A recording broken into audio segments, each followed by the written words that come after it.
Okay, hi everyone, welcome back. And in this video, we are going to talk about AVAX. And because you guys said that maybe I should once in a while at least check out the bullish scenario in the mid to long term, okay, I'm going to do that actually in today's update. The idea in Avalanche is that starting from this point, we are having a very strong 1, 2, 3, 4, 5 wave up, probably into a wave 1, and then from here a correction has started, and the end of it is going to be around the recent price action.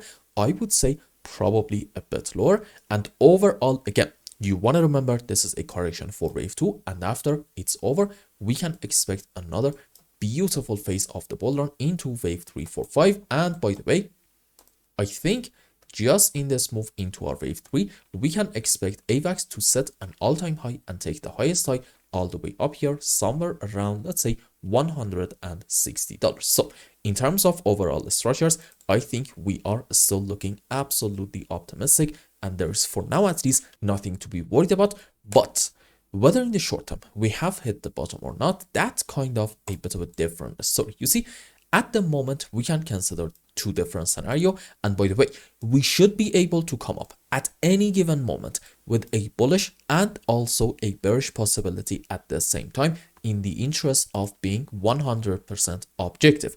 This is why in every single video I try to check out both of the scenarios. Okay, this is important. Now, having said that, according to the bullish scenario in Avalanche, this can be wave 1, correction for 2, and then wave 3, 4, 5, and maybe this yellow 5 wave up. On a higher degree, it's going to be into a wave 3, correction for 4, another move up into wave 5.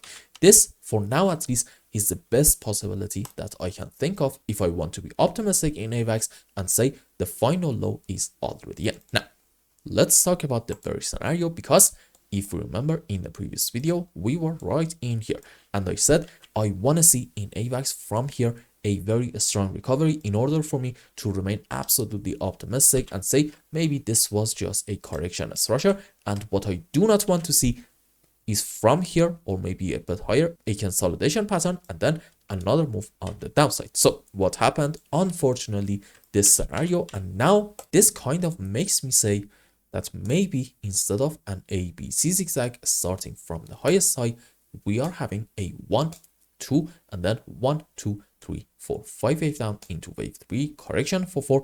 I'm gonna say probably to about here, and then another move on the downside into wave 5. Now, why is this so important? Because if you are able to find an impulse starting from the highest side in here, that means this is just the beginning of a move on the downside, and maybe we are going to do something like this, maybe a move up, a retrace. I think it makes perfect sense to expect something like this to happen soon in AVAX, but then followed by that, we can have another move on the downside if this impulsive structure starting from this point to about here is indeed happening. Now, here's a very important point, and we talked about this subject also in the previous update. If you want to talk bearish in Avalanche with a lot of confidence, I would like to suggest to just wait a little bit more and see in this move, are we going to take these lows, which the lowest low in here is about, let's say, $18.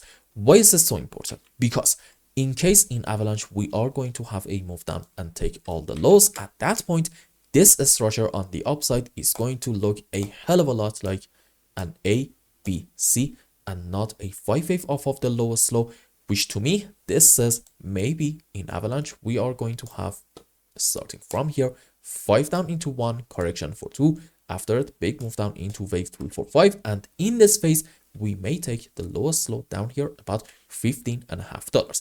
Taking this low is that much of an important sign personally for me. So for now in AVAX we need to be a bit careful and also a bit patient, and your eyes absolutely should be on these important lows and see, are we going to take them or not? And let's hope that we're not going to take them, and for example from here we are going to have a very strong recovery in order to finally get a break of this important resistance, which the higher band of it is somewhere around $25. If we do this, at that point you are going to see something very, very special in AVAX, and I hope I explained everything well and you understood what is going on in Avalanche. And until the next update, I hope you have a wonderful day. Goodbye.